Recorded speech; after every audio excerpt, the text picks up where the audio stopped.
Bueno, pues bienvenidos. Buenas noches. Vamos a comenzar con esta célula, todos a la mesa y pues sean bienvenidos a este espacio, todos los que están a través de Zoom y de Instagram. Y pues bueno, este es un tiempo en el que vamos a aprender un poquito más acerca de quién es Dios. Y si están aquí, supongo que esa es su motivación. Entonces, pues les voy a invitar yo voy a hacer una pequeña oración para poder iniciar este tiempo y pues bueno, iniciaremos con el estudio en esta nochecita, ¿sí?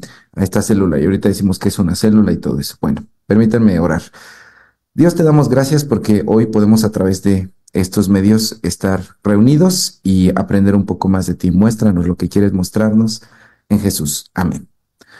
Muy bien, pues chicos, sean bienvenidos a este espacio que es una célula. Una célula es un grupo pequeño en el cual aprendemos acerca de Dios, como un poquito a lo mejor fuera del espacio de una iglesia, que para algunos puede ser muy familiar y para otros no tanto.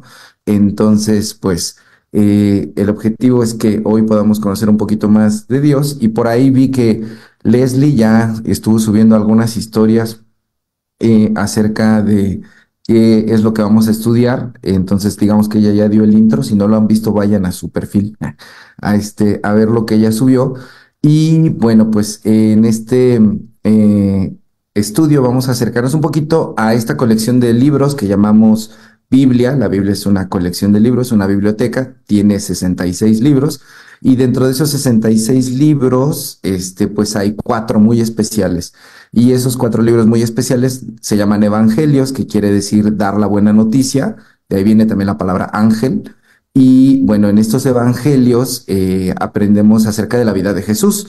Y son cuatro perspectivas muy diferentes acerca de cómo ocurrió la historia de Jesús. Es como cuando ocurre no sé, un choque en la calle y entonces se juntan los chismosos y entonces empiezan a hablar, no, yo vi que la señora venía de este lado y fue la que le pegó, no, yo vi que el señor fue el que se atravesó.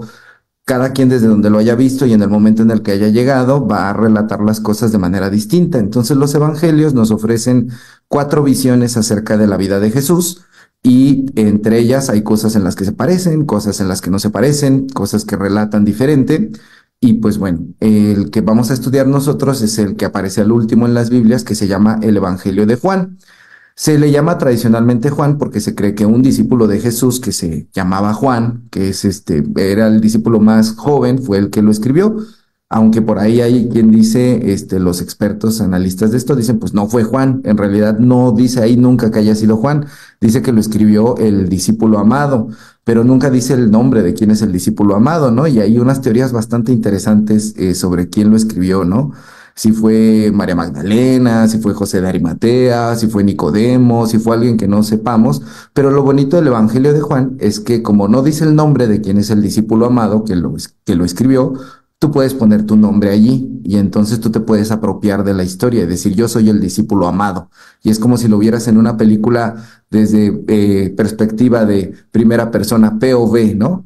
POV como cuando sigues a Jesús. Entonces eso es muy bonito de el Evangelio de Juan y es un evangelio muy bonito porque es diferente a los otros tres, porque los otros tres que en cuestiones técnicas se llaman sinópticos, tienen una misma visión o panorámica de cómo fue la vida de Jesús y hablan acerca de el proyecto de Jesús, lo que él vino a hacer, su primera chamba de nuestro Señor Jesucristo fue como poder hacer el reino de Dios aquí en la tierra, ¿no?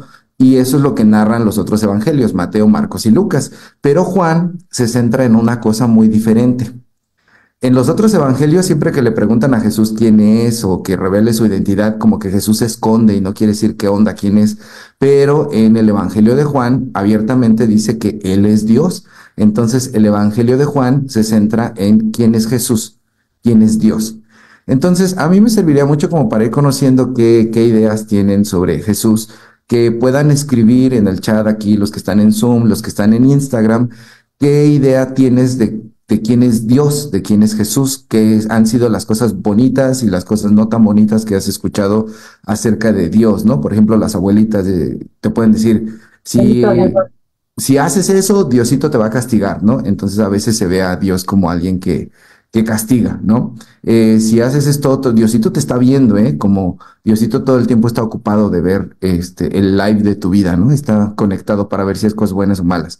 Entonces, no sé si pueden ir poniendo así como, ¿quién creo yo que es Jesús? ¿Quién creo yo que es Dios? ¿O qué me han dicho que es Jesús? ¿O qué me han dicho quién es Dios? Porque este evangelio, pues, nos va a servir. Entonces, váyanme ayudando con eso. Los que están aquí, por favor, vayan escribiendo eso, quién es Jesús, quién es Dios para ustedes que han escuchado. Y ahorita vamos comentando algunas de las cosas que ustedes vayan poniendo. Entonces, volviendo a esta onda, decía yo que este evangelio se centra en quién es Jesús y quién es Dios, y los expertos pues clasifican este evangelio en varias partes, ¿no? Este libro tiene varias partes, y todo libro tiene que el inicio, donde está el conflicto principal, el desenlace, etcétera.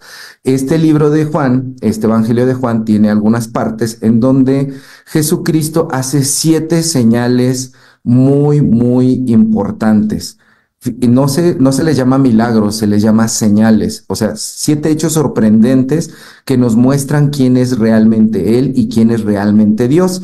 Esta parte del Evangelio de Juan va del capítulo 1, versículo 19, hasta el capítulo 12, versículo 50. Del 1:19 hasta el 12:50. Se llama el libro de las señales o el libro de los signos. Entonces, dentro del libro de Juan, tú tienes varios mini libros. Y el libro de los signos o de las señales está del 1:19 al 12:50.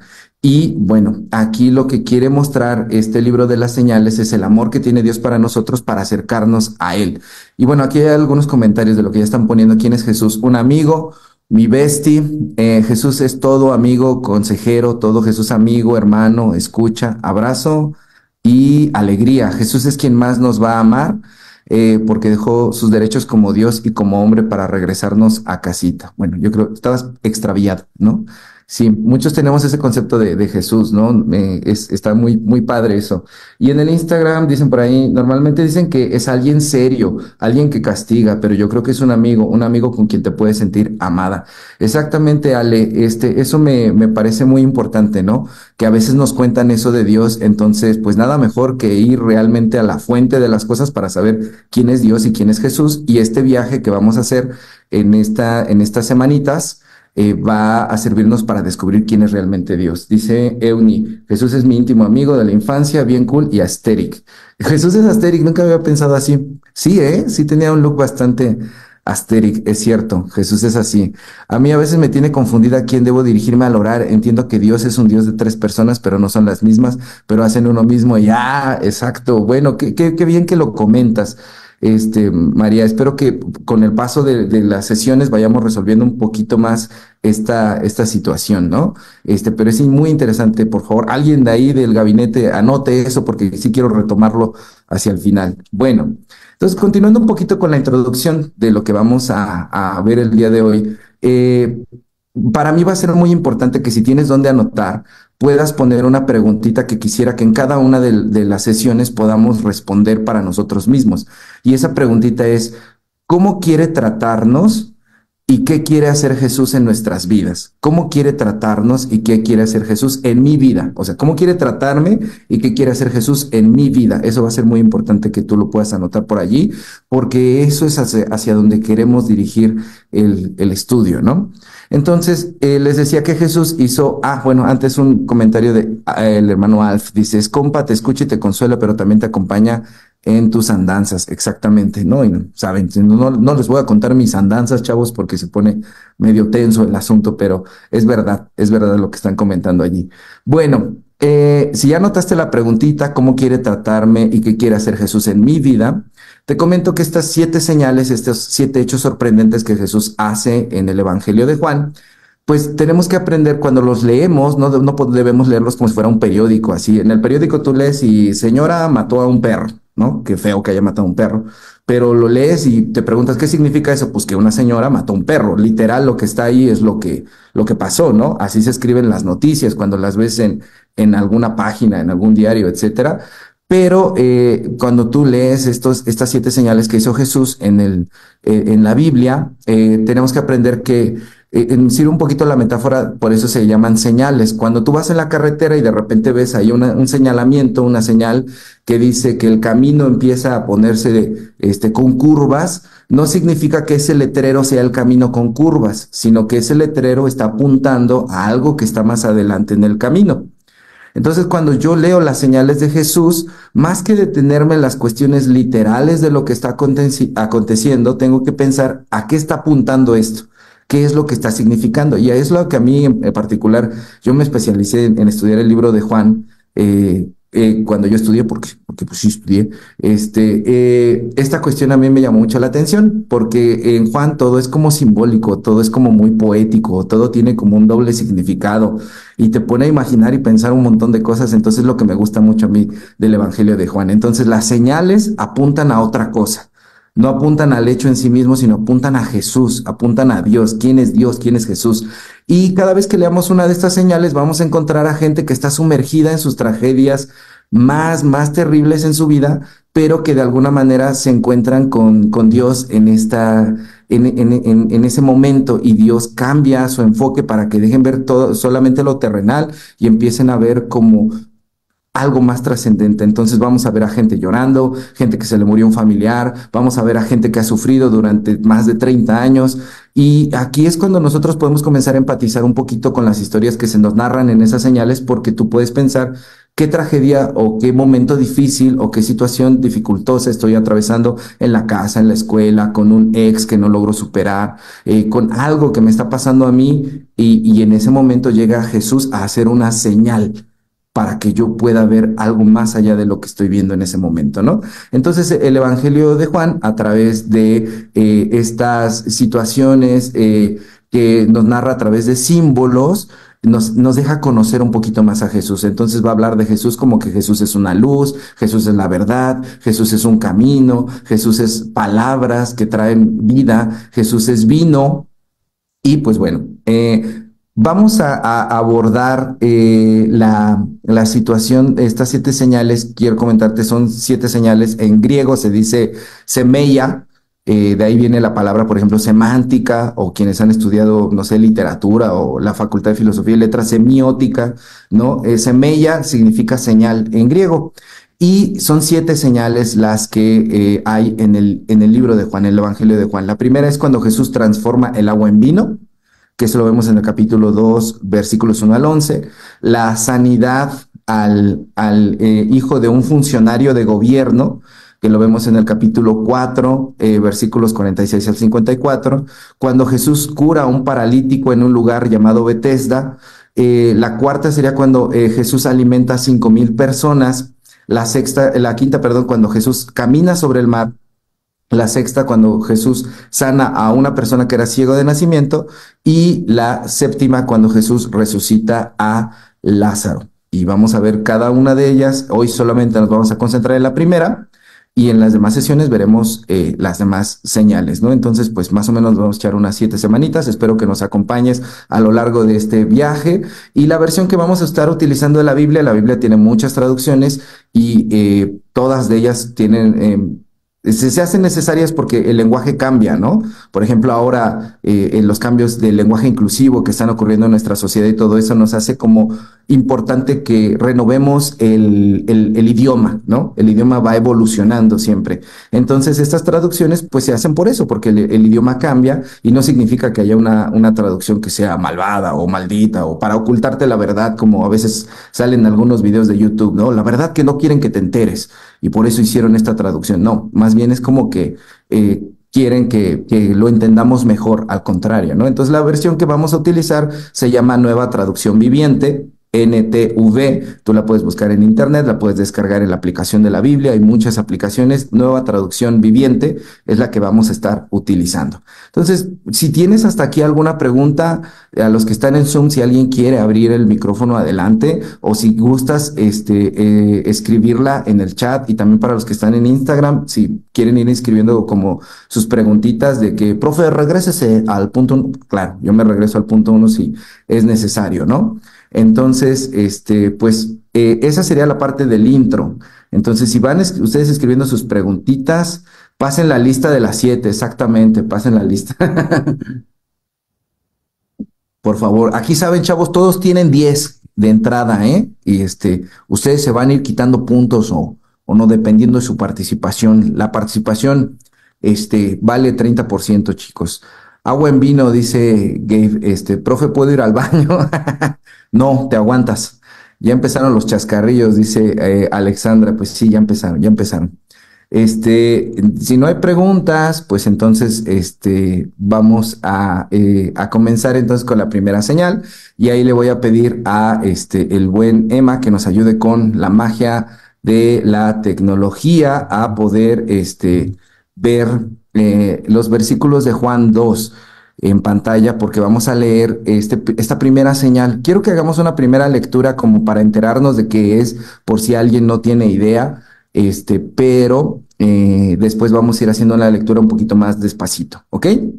Entonces voy a leer esta primera vez y dice así. Al día siguiente se celebró una boda en la aldea de Caná de Galilea. La madre de Jesús estaba presente y también fueron invitados a la fiesta Jesús y sus discípulos. Durante la celebración se acabó el vino. Entonces la madre de Jesús le dijo, se quedaron sin vino. Apreciada mujer, ese no es nuestro problema, respondió Jesús. Todavía no ha llegado mi momento. Sin embargo, su madre le dijo a los sirvientes, hagan lo que él les diga. Cerca de allí había 6 tinajas de piedra que se usaban para el lavado ceremonial de los judíos. Cada tinaja tenía una capacidad de entre 75 a 113 litros. Jesús le dijo a los sirvientes, llenen las tinajas con agua. Una vez que las tinajas estuvieron llenas, les dijo, ahora saquen un poco y llévenselo al maestro de ceremonias. Así que los sirvientes siguieron sus indicaciones. Cuando el maestro de ceremonias probó el agua, que ahora era vino, sin saber de dónde provenía, aunque por supuesto los sirvientes sí lo sabían, mandó a llamar al novio. Un anfitrión siempre sirve el mejor vino primero, le dijo, y una vez que todos han bebido bastante, comienza a ofrecer el vino más barato, pero tú has guardado el mejor vino hasta ahora. Esta señal milagrosa en Caná de Galilea marcó la primera vez que Jesús reveló su gloria y sus discípulos creyeron en él. Entonces, esa es la parte de la primera señal que hizo Jesús. Transforma el agua en vino. Entonces, quiero que vayamos leyendo ahora un poquito más lento para verlo y dice, al día siguiente se celebró una boda en la aldea de Caná de Galilea. La madre de Jesús estaba presente. Una boda, chicos, ¿han ido a bodas? Cuenten por favor sus relatos más vergonzosos de ir a una boda o más divertidos. Queremos enterarnos qué tal les ha ido en las bodas. Las, las bodas, sí, inviten a una boda, por favor. Alguien ya cásese para que vayamos a una boda. Las bodas siempre han sido una celebración muy importante en toda la historia de la humanidad y las bodas en la historia del pueblo de Israel, que es de donde era Jesús, eran una cosa bien interesante porque no se realizaban como las que ahora vemos, ¿no? Que cada día menos gente quiere casarse, ¿no? Las bodas comenzaban con un compromiso, de repente un muchacho, porque esto era así, la sociedad era diferente, era pues bastante más machista, sabemos que todavía hay mucho machismo, pero era bastante más machista en aquella época, y un muchacho le echaba el ojo a una chica y entonces le decía, apá, quiero que la güerita de allá se me hace interesante. Entonces iban a hablar con los papás o la familia, los varones de la familia de esa muchacha y le decían que tu hija le gusta a mi hijo y se quieren casar.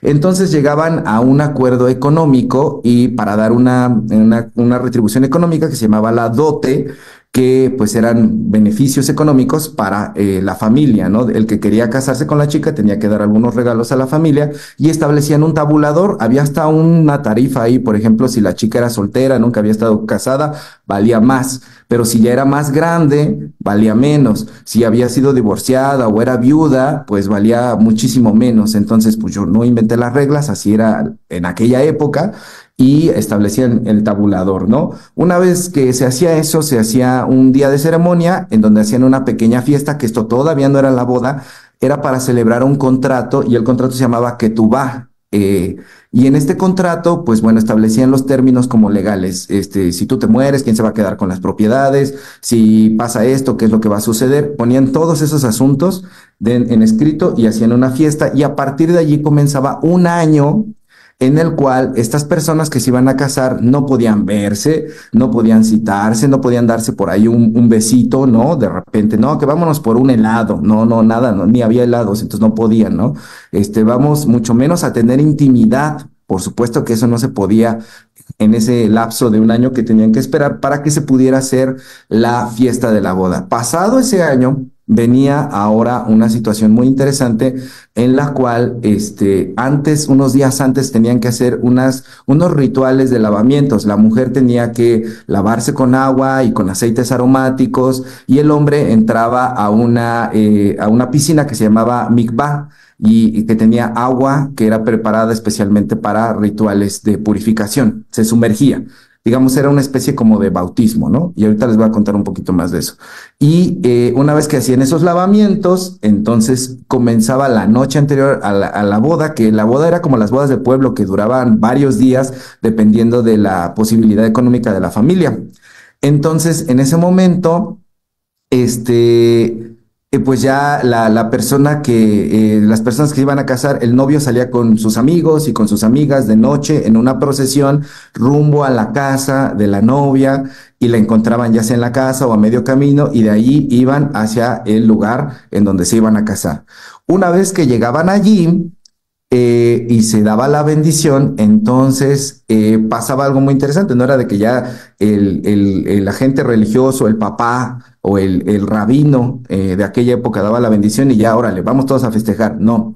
Sucedía que entraban a la cámara nupcial, o sea, la recámara de los novios, en donde estaba la cama rodeada con 4 cortinas alrededor y los amigos del novio o el amigo de más confianza del novio podía estar dentro de la recámara, obviamente pues no adentro de la cama, ¿verdad? Pero pues los novios se encerraban en su cama y entonces pues procedían a consumar el matrimonio teniendo relaciones sexuales.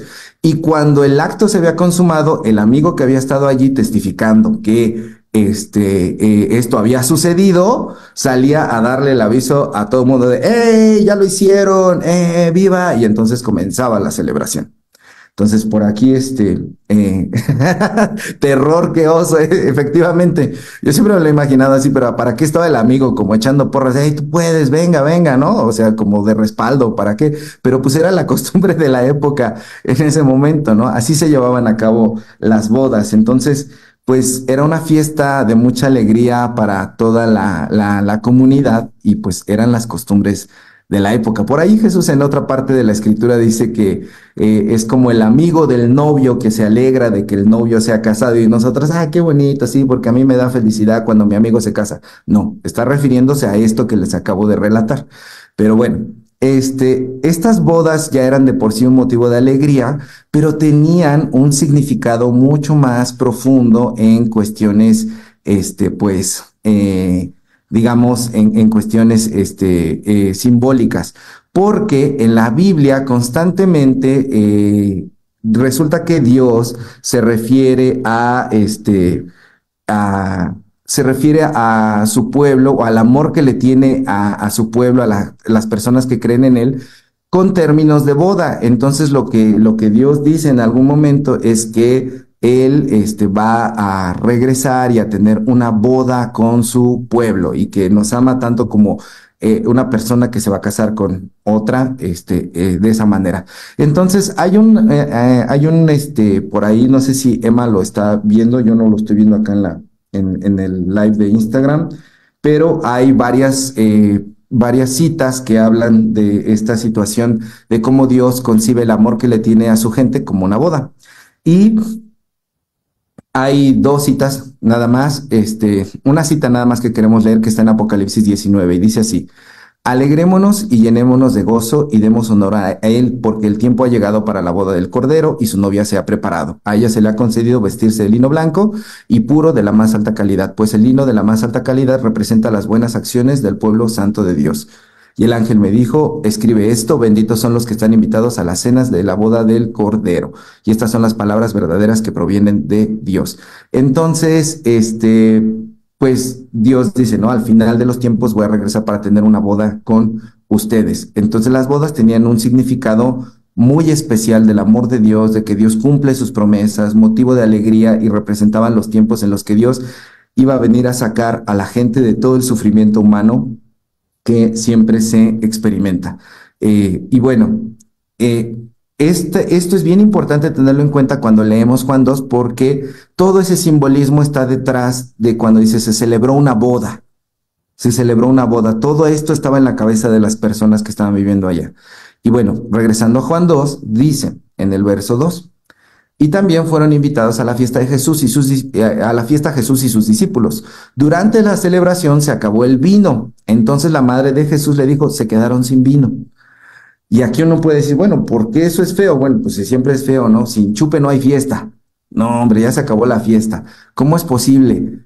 Pero tiene un significado más allá, porque el vino para la gente de Israel, pues era lo que movía su economía. Ellos sembraban vides, vivían del vino, el comercio que ellos hacían era eso, el trabajo diario que hacían era en gran parte con los productos de la vid, producían vino, era su modo de vida. Entonces, pues el hablar de que se acababa el vino era como un atentado contra ese simbolismo y además era la bebida que te ofrecían cuando tú llegabas a una casa. Cuando llegabas a una casa, en lugar de darte agua, te daban vino y esto es porque pues en aquella época que no había agua purificada o esa agua que usan los que van al gym, ¿no? Con no sé, ionizada y no sé, con H5O y no sé qué más. Pues bueno, no había esa agua, ¿no? No había agua purificada, era más seguro tomar vino y era la bebida de cortesía. Entonces, cuando había una boda, la familia tenía que garantizar que hubiera suficiente vino dentro de la boda, ¿no? Y también tenía un símbolo religioso. Quiero que veamos dos versículos que nos hablan de este sentido espiritual que tenía el vino. Primeramente, pues Amós 9, si lo puedes poner, Emma, Amós 9, Amós, versículo 9, no digo capítulo 9, versículo 14, que dice de la siguiente manera. Traeré a mi pueblo de Israel de su cautiverio en tierras lejanas, reedificarán sus ciudades que están en ruinas y nuevamente vivirán en ellas, plantarán viñedos y huertos, comerán sus cosechas y beberán su vino. Entonces Dios promete que en los últimos tiempos, Él restaurará la alegría de la humanidad y uno de los símbolos que utiliza es, pues van a beber vino, ¿no? Y Isaías 25:6 dice, en Jerusalén el Señor de los ejércitos celestiales preparará un maravilloso banquete para toda la gente del mundo. Será un banquete delicioso con vino añejo y carne de primera calidad. Entonces, pues como podemos ver, el vino tenía este significado. El vino era la bendición de Dios, la presencia de Dios, el festín final de Dios que iba a preparar para los seres humanos. Y pues bueno, si no había vino en una boda, eso era de mala suerte, era un mal augurio. Dios no está presente con estos novios que están casando. Dios no está bendiciendo esta boda. Por eso, pues el vino representa la presencia de Dios, ¿no? Y de repente dicen, te invito a una boda. Ah, qué padre, va a haber de tomar. No, es boda cristiana. Entonces, ¿para qué vamos, no? No va a haber de chupar, no va a haber vino. No, pues no vamos a la boda cristiana, ¿no? Pues bueno, algo así para los judíos. Para ellos era muy importante que hubiera vino porque representaba la alegría y la presencia de Dios. Entonces, este era el conflicto que estaba presentándose allí. Se quedaron sin la presencia de Dios. Este matrimonio va a pasar una vergüenza social porque van a ser tomados como malos anfitriones y aparte Dios no está en este lugar. Se quedaron sin vino, Jesús. ¿Qué vamos a hacer? Decirlo sin decirlo, ¿no? Ya saben cómo son las mamás. Se lo dice sin decírselo a Jesús y Jesús entiende la onda y le dice, apreciada mujer, ese no es nuestro problema, le responde Jesús. Y pues la mamá le dice, ¿cómo de que no, chamaco? ¿Cómo de que no? Si es nuestro problema. Porque dice Jesús, todavía no ha llegado mi momento. Sin embargo, su madre le dijo a los sirvientes, hagan lo que él les diga. Yo creo que él puede resolver esta situación, que se va a tentar el corazón para poder hacer que esta familia no se quede sin la presencia de Dios. Y entonces, bueno, Jesús dice, todavía no ha llegado mi momento, u hora, en griego se dice hora, como hora, En esta palabra de todo el Evangelio de Juan, la palabra hora o momento significa el tiempo de la misión de Jesús. La crucifixión sobre todo, hace referencia a eso. Entonces Jesús está diciendo, todavía no llega el momento en el que yo empiece a hacer grandes cosas y la gente me empiece a perseguir y me quieran matar, todavía no llegó el momento, mamá. Y la mamá le dice, ¿cómo de que no? Lo vas a hacer. Ayúdales, por favor, ¿no? Entonces ella confía en que Jesús le va a ayudar y a veces menospreciamos mucho todo lo que hizo María, ¿no? Nosotros sobre todo que a lo mejor no pertenecemos a una iglesia católica, que ellos toman muy en cuenta a María, nosotros a veces la menospreciamos, pero todo lo que aprendió Jesús, de cómo aprendía a hablar de un Dios de amor, cercano y tierno, lo aprendió de María. Y si vemos aquí, María como que propicia el momento en el que Jesús debe comenzar a actuar. Y bueno, entonces estos novios se quedan sin vino y Jesús procede a convertir el agua en vino. Si se fijan, no nos dice qué hizo, ¿no? Si hizo un conjuro de Doctor Strange, si utilizó unas palabras mágicas, si tocó el agua. Simple y sencillamente dice que de un momento a otro las tinajas con agua se convierten en vino. Y quiero detenerme allí. Cerca de allí había 6 tinajas de piedra que se usaban para el lavado ceremonial de los judíos. Este lavado ceremonial, que ya les dije, los novios se sometían a esos lavamientos antes de la boda. También en Israel había una regla que, por ejemplo, cuando una mujer tenía su periodo menstrual, después de terminar el periodo menstrual se tenía que meter a estas piscinas con esta agua ceremonial para ser consideradas limpias, porque cuando tenían su periodo menstrual tenían que apartarse del resto de la civilización, no podían estar a la vista de las personas hasta que terminaran su regla y entonces hicieran este lavamiento y podían reintegrarse. También si una persona se quería convertir al judaísmo, en ese momento era de otra religión y se quiere convertir al judaísmo, también. Allí en ese momento te tienes que lavar, padrino, para poder pertenecer a los nuestros. Y de esa manera, pues ya te podías integrar. Entonces, esta agua era como todo ese ritual, representaba todos esos rituales que los judíos hacían porque creían que de esa manera se acercaban a Dios. Y son estas aguas de ritual llenas de reglas, llenas de prohibiciones de las personas, llenas de exclusión a las personas. Tú estás en tu periodo, no puedes participar. Tú no eres judío, te tienes que lavar. Tú quieres casar, para poder casarte te tienes que lavar. Todas estas restricciones representan esta agua. Y Jesús transforma esta agua en vino. Y el vino significa la alegría de Dios, la cercanía de Dios, la fiesta de Dios. Entonces es como si Jesús estuviera diciendo, voy a transformar todas las reglas que ustedes tienen religiosas en fiesta. Se acabó la época de los rituales y de las reglas estrictas. Ahora yo quiero estar de fiesta con ustedes y voy a traer alegría justo en este momento en el que ustedes no tienen vino. Porque también podemos entender que los novios representan al mismo pueblo de Israel que habían sido esclavizados por los babilonios, por los asirios, por los persas, por los griegos, por los romanos. Si tú revisas un poquito de historia, sabrás que esto sucedió así, ¿no? Entonces era gente que ya había perdido las esperanzas, gente que ya había perdido su relación con Dios, que ya no tenían fe en Dios, que lo que les habían dicho sus papás que se iba a hacer no se iba a hacer. Esta gente estaba totalmente harta de estas situaciones y ya habían puesto muchas reglas como para acercarse a Dios y no tenían una cercanía verdadera con Él. Y entonces ahora esos novios están simbolizados, ¿no? Simbolizan al pueblo de Israel. A ustedes que ya no tienen vino, les voy a convertir su agua llena de reglas en un vino de fiesta. Y si tú te fijas, pues bueno, ¿cuánta agua transformó Jesús en vino? Transformó de 70 a 105 litros por tinaja. Eso quiere decir que Jesús transformó más o menos de 420 a 630 litros de vino, que creo que pues iba a alcanzar un poquito, ¿no? Para la fiesta. Se habían quedado sin vino y Jesús les dijo, pues órale, ahí les van 600 litros más de vino para que festejemos y la fiesta sea grande. Lo cual quiere decir que cuando Dios da pero en abundancia, ¿no? Da bien. Jesús no es poquitero, Jesús decide darles, pero para que sobre en ese momento. Y resulta que este vino es un vino que jamás nunca había nadie probado, ¿no?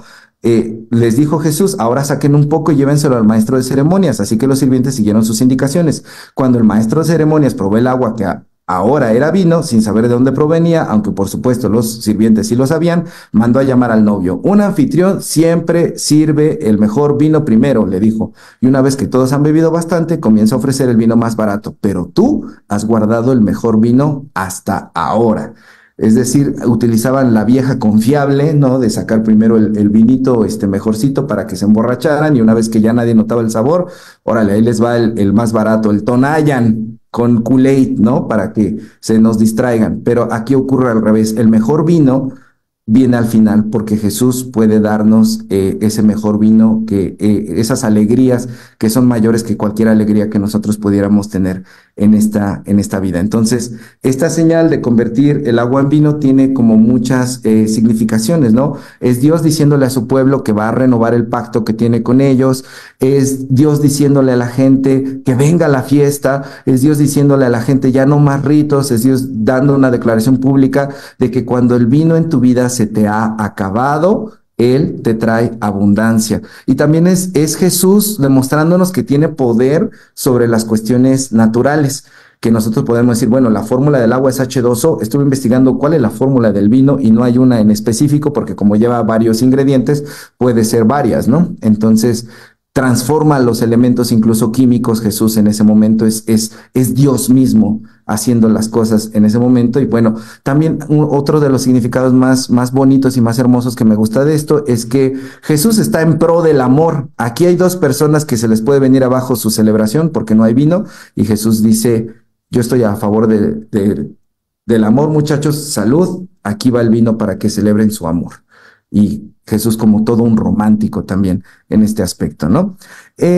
Y bueno, para mí la pregunta que quisiera que me ayuden a responder, y ahorita vamos a abrir pues también los comentarios y si alguien quiere hablar de los que están en Zoom, hagan de cuenta que aquí requiero a mi gabinete, es la pregunta que quiero hacerles y que le pido a Emma que pueda ponerles ahí en pantalla es, ¿qué vino se te ha acabado en tu vida? Es decir, ¿qué situación que tú estás viviendo dices, esto ya no tiene solución, esto es muy difícil, esto ya hay un diagnóstico muy terrible, ¿no? Que está sucediendo. Eh, por más que intento, no la puedo olvidar, no lo puedo olvidar, por más que intento, no lo puedo perdonar. Mis papás están peleando todo el tiempo, hay un montón de cosas en casa que no se pueden resolver, no deciden divorciarse, pero siguen juntos y nos hacen vivir un momento terrible. Estoy pasando algo muy difícil con una persona que me está haciendo daño, que me está extorsionando, que me está amenazando. Estoy pasando situaciones terribles de escasez y en donde la alegría se me ha ido. Estoy metido en un mundo a lo mejor en el que la vida se ha vuelto muy complicada y en este momento la pregunta para mí es, ¿qué vino se te ha acabado en tu vida? Porque Jesús, si tú lees esta señal, recuerden que al principio dijimos que la señal apunta a otro lado. ¿Quién es Jesús y lo que quiere hacer en mí? Jesús quiere convertir esa agua que tú estás viviendo, la quiere convertir en vino. La gloria de Dios puede hacer esta situación. Y de hecho así termina esta señal. Esta señal milagrosa en Caná de Galilea marcó la primera vez que Jesús reveló su gloria y sus discípulos creyeron en él. Esa es mi parte expositiva, chavos. Espero que no los haya dormido. Entonces no sé si alguien quiere comentar algo ahí en los comentarios o quiere hacer una pregunta, lo que quieran saber. Yo los escucho. ¿Cómo te impacta esto? ¿Qué descubres? ¿Qué es nuevo para ti? ¿Qué duda te queda? Entonces, pues vamos viendo. ¿Quién quiere decir algo, escrito o hablado?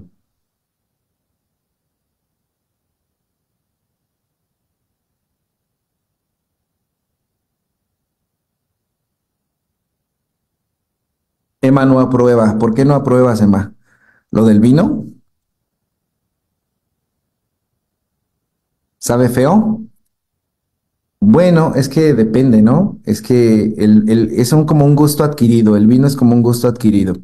Tienes que aprender como a degustarlo, saborearlo. No es como que te tomas un frutzi y así, ¿no?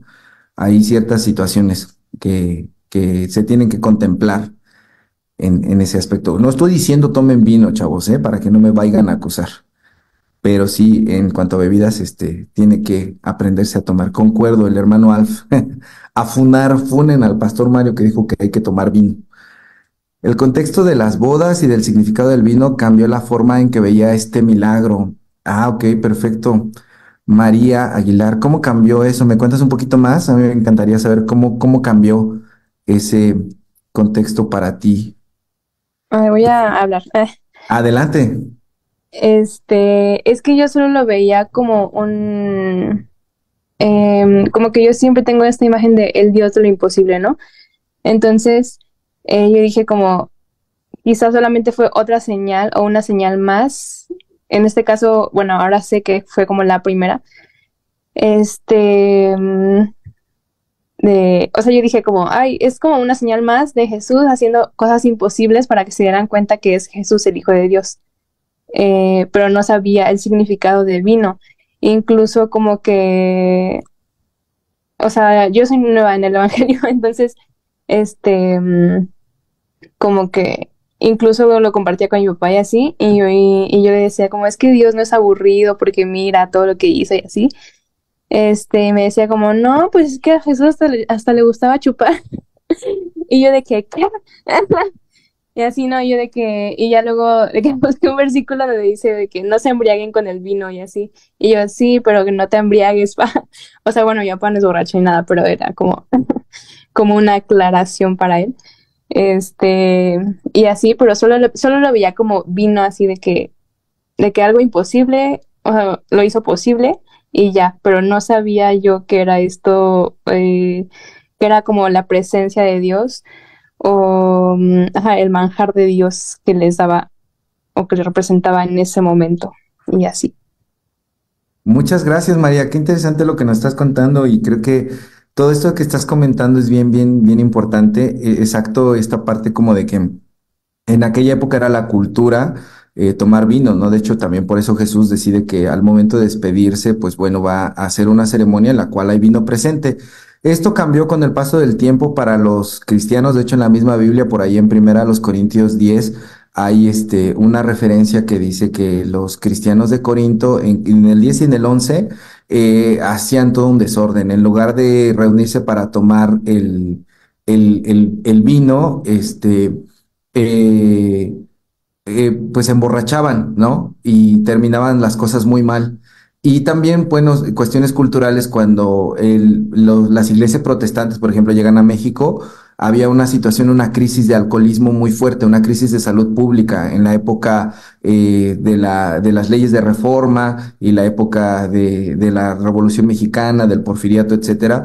Y entonces las iglesias que llegan a México dicen, pues nosotros no podemos contribuir a la destrucción de la sociedad, vamos a ponernos muy duros en la cuestión de la prohibición de las bebidas alcohólicas, vamos a cambiar el vino que damos en la Santa Cena por juguito para que a los hermanos no les dé la sed de la mala, así como que van al culto y, ay, como que ir al culto como que se me hizo que se me despertara la sed de la mala y salen a emborracharse, ¿no? Entonces las iglesias quisieron contribuir a mejorar el país en ese sentido, a combatiendo un problema de salud que había porque pues en las haciendas del Porfiriato tomaban había una situación, ¿no? Les pagaban, solo podían comprar cosas en la tienda de raya que era del mismo patrón y ahí les vendían pulque para que se emborracharan, dejaran ahí mismo el dinero, estas personas iban a su casa, le pegaban a sus señoras, maltrataban a sus hijos y el alcoholismo producía cosas y produce cosas muy feas, ¿no? Entonces, había un desorden en cuanto a tomar el vino. En vez de que fuera el significado de la presencia y la bendición de Dios, pues terminó siendo una cosa terrible, ¿no? En algunas civilizaciones, en algunas sociedades como la nuestra. Por eso, durante mucho tiempo, las iglesias tomaron esta política de combatir el alcoholismo, haciendo un énfasis en no tomar y dejando de dar vino en la Santa Cena. No es que la Biblia diga, y el Señor Jesús tomó jarrito de uva y lo compartió, ¿no? ¿Verdad? Pero, pues originalmente si se hace con orden, si se hace de una manera con autocontrol, el vino es un don de Dios para los hombres. Sin embargo, sabemos que es a veces muy difícil, ¿no? Que podamos controlarnos a nosotros mismos y hay gente que se autoengaña y hasta dice, no, yo lo controlo y al rato ya lo ves ahí tirado por todos lados, ¿no? Entonces creo que esto sí depende mucho de la cultura y pues no es que fomentemos la cuestión de tomar vino, sino que conozcamos cómo es en su contexto, ¿no? Dice Emiliano Rivas, ¿por qué vino y no agua? Bueno, lo que decíamos un poquito es que había todo un trasfondo, ¿no? Del el vino, lo que el vino significaba para esa civilización, que era pues la bendición de Dios, porque si llovía, crecían las vides y ellos podían tener su economía, podían vender, podían tener dinero, podían tener frutos. Era un poquito como lo que era el maíz para las culturas de nuestros pueblos prehispánicos. Eso significaba el vino para Israel, por lo tanto lo veían como una bendición de Dios. Alf dice, me encantó el énfasis que hiciste sobre María, es un personaje que como cristianos hemos relegado a Navidad nada más y no entendemos la importancia que tuvo en la formación del Dios humanizado. Exacto, esta situación de María es la maestra de Jesús porque pues José entendemos que dice la Biblia que no estuvo mucho tiempo con Jesús, ¿no? Betty dice, a mí me gustó mucho eso del final de que se acabó el vino, pero Jesús dio uno mejor y personalmente es una confirmación de lo que Dios ha estado hablando estas semanas a mi vida. Qué bueno, Betty, de verdad eso me da mucho gusto escucharlo porque Jesús puede traer esa renovación en tu vida, cualquiera que sea la crisis que estés pasando. Seguramente nos podemos reconocer en ese diálogo, ¿no? Jesús, a mí también se me acabó el vino. Se me acabaron las esperanzas, los sueños, la alegría, se me acabó el orden, se me acabó el equilibrio en mis tiempos. Jesús, dame vino nuevo, ¿no? Tráeme cosas nuevas.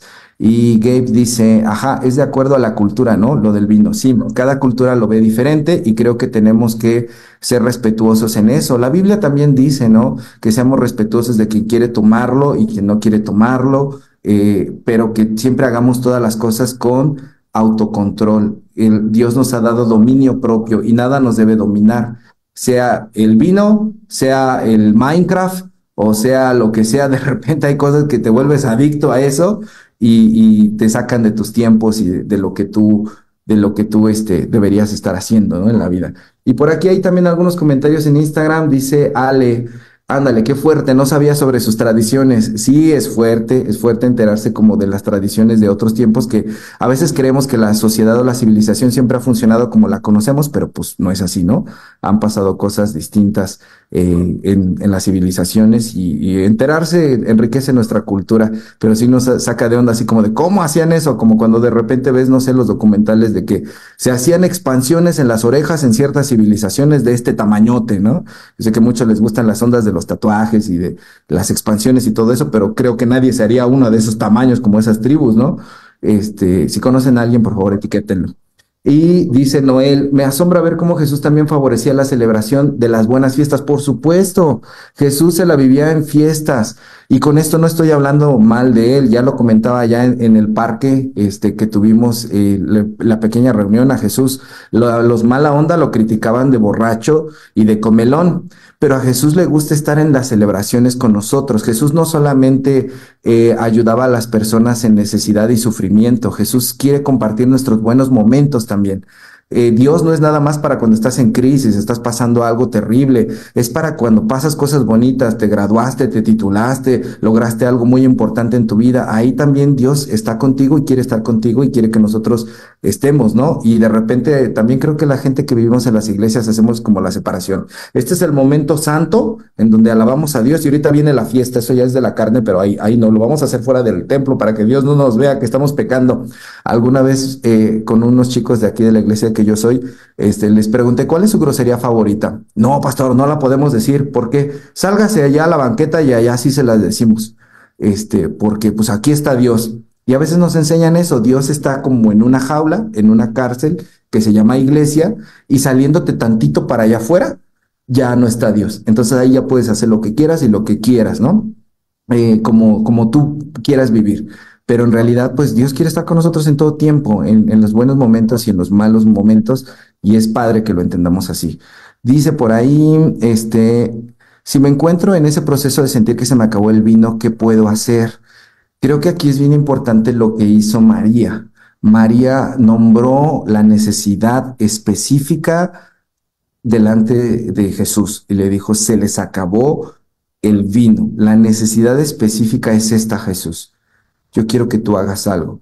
Y después de eso le dice a las personas que están allí, hagan lo que Él les diga. Entonces, pues ahí podemos entender como primero es decírselo todo a Jesús, a Dios, ¿no? Creo que es importante esta parte porque a veces creemos que las oraciones solo deben ser bonitas, solo debemos decir palabras bonitas y no es así. Tú le puedes decir a Dios todo lo que está pasando en tu cabeza porque Él ya lo sabe. Pero en el momento en el que tú lo dices, tú te liberas. Díselo por nombre, dile específicamente lo que está sucediendo.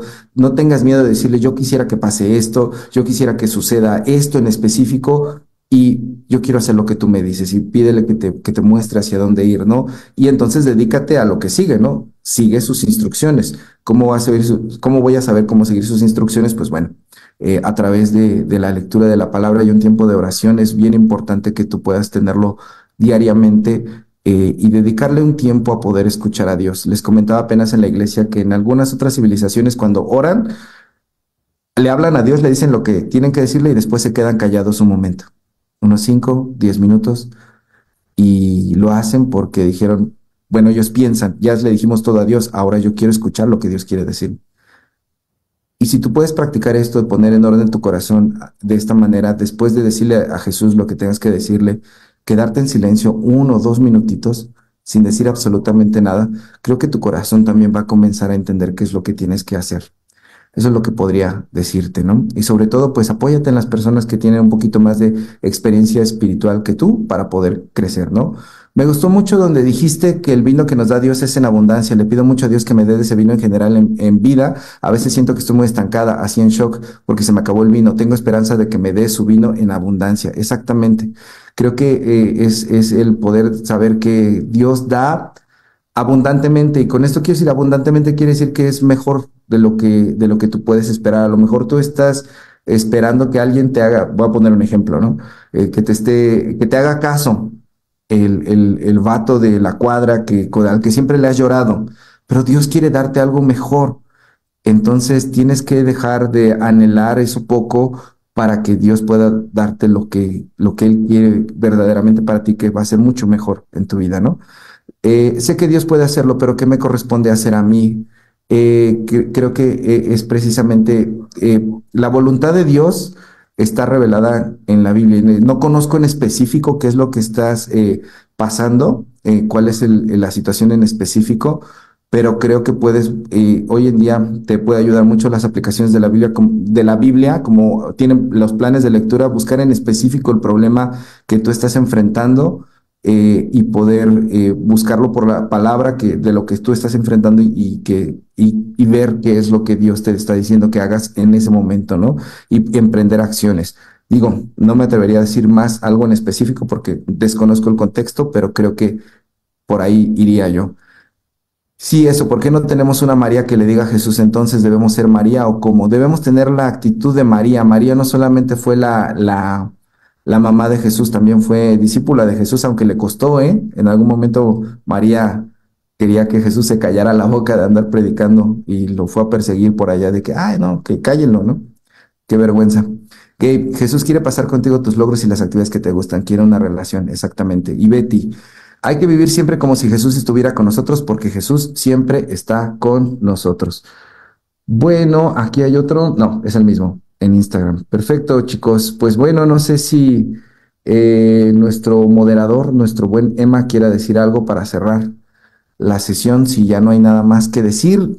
A mí me gustaría, perdón, Emma, antes recordarte, no sé si anotaste, cuáles eran las 7 señales, pero vamos a ver pues la siguiente señal la próxima semana, que es la sanidad a un hijo de un funcionario de gobierno, que te recuerdo que estamos leyendo la Biblia Nueva Traducción Viviente, y eso está en el capítulo 4, versículos 46 al 54. Si tú por alguna situación no sabes cómo buscar en la Biblia, pues bueno, en la computadora, en el teléfono, busca la cita tal cual, Juan 2. Juan 4, perdón, Juan 4, 46 al 54 y te va a salir. Entonces, pues yo les pediría que pues vayamos leyendo eso en la semana y la próxima ocasión podemos prepararnos con a lo mejor con dudas, con preguntas que te surjan, y a lo mejor esta preguntita que ya pusimos de qué quiere hacer Jesús en mí y aprender a ver las señales de esta manera nos ayuda a poder entrarle muchísimo mejor, ¿no? Si ya nadie tiene ninguna otra pregunta de lo que sea, como pastor, ¿por qué no se calla? Pues podemos ir concluyendo, ¿no? A mí a veces me tiene confundida a quién debo dirigirme a la hora, entendido que, sí, lo que decíamos, ¿no? Pues bueno, Jesús mismo se refería al Padre Celestial, pero yo creo que aquí lo primero para mí es bien importante como decir que Dios no se enoja que le digas de una u otra forma. Hay pastores o iglesias que te enseñan que sí, que como si no te dirigiste a Dios por este nombre, Dios no te escucha. Eso no es cierto.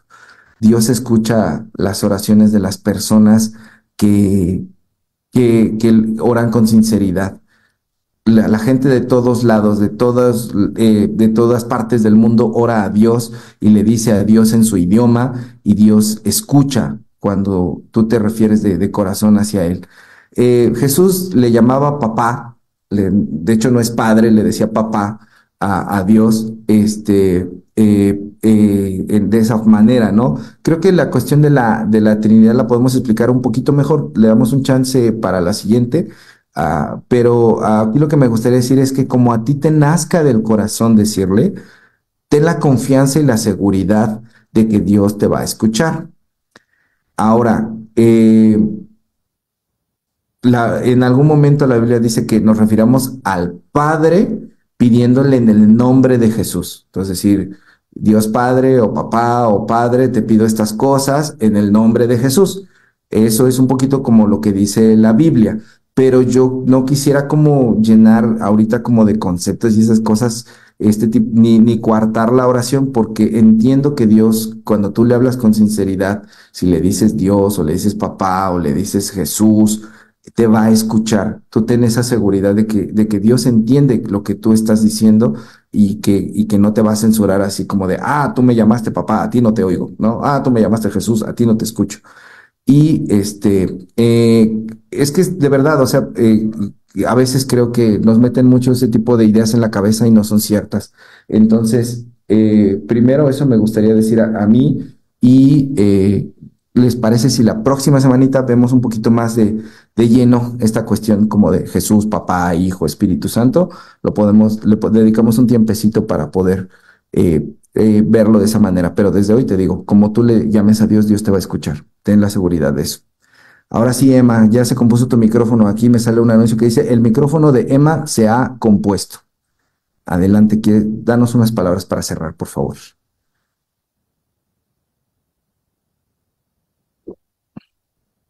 Ajá.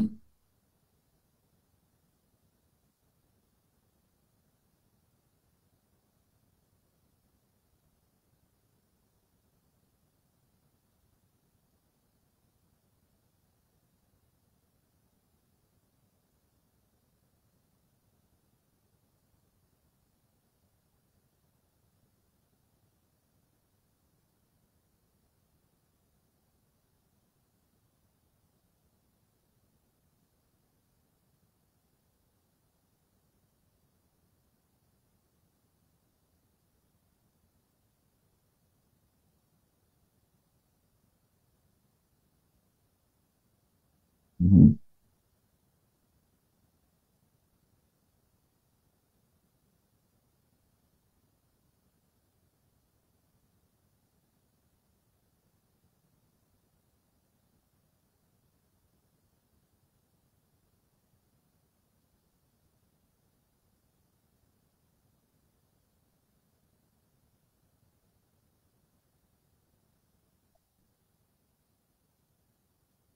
Gracias, Emma. Decía Emma que los que están en Instagram no lo iban a escuchar. No sé por qué no configuró el audio para eso. Tache alemán. No, no es cierto. Pero agradecía y nos decía que, pues bueno, para los de Instagram, que puedes dejar ahí tu duda. Si es la primera vez que escuchas de Dios, interactúas con nosotros, sabes de nosotros, pues bueno, cualquier duda por más chistosa que te pueda parecer o que no te da pena decirla, sabe que no hay ninguna duda ni una pregunta incorrecta. ni tonta, ni ridícula, aunque tus profes en la escuela de repente te quieran ridiculizar cuando preguntas y te dicen, chicos, pregunten, no hay preguntas tontas y cuando tú preguntas te dicen, ¿por qué preguntó esa tontería, jovencito? Nosotros no somos aquí así. De verdad puedes preguntar con toda confianza lo que sea que quieras preguntar. Y me voy a permitir hacer una pequeña oración por tu vida, para pedirle a Dios que esté contigo en tus actividades de aquí a que volvamos a vernos, ¿no? O sea, si no viene la otra semana ya no hay bendición, ¿eh? Ya hemos acabado. La bendición dura una semana, nada más. No, dura para siempre. Vamos a pedirle a Dios que te bendiga. Amado Señor, te doy gracias porque hoy tú has permitido que nos reunamos en este espacio a través de esta transmisión en Zoom, de este live en Instagram. Gracias por todos los que se han reunido con nosotros. Gracias por este pequeño espacio para poder aprender un poquito más de ti y que todo lo que yo no he sabido decir, Señor, en mi torpeza, tú lo puedas aclarar en el corazón de los chicos y puedas darnos la seguridad de que tú renuevas el vino dentro de nuestras vidas y que puedes transformar nuestras mentes y reglas estrictas y dolores y circunstancias difíciles en algo muy hermoso, porque tú quieres darnos abundantemente lo que necesitamos. Gracias por festejar con nosotros, por invitarnos a tu fiesta y por revelarnos que tú eres este Dios del amor, este Dios de la felicidad, este Dios de la plenitud. Gracias por cada chico y chica que se ha conectado. Bendícelos, acompáñalos en su día, en sus actividades y en todas las necesidades que están pasando. Acompáñalos en Jesús. Amén. Muchas gracias. Que pases bonita noche. Duérmanse temprano. No saben lo que pierden si se duermen tarde. Es la única etapa de la vida donde puedes dormir bonito. Nos vemos. Bye bye.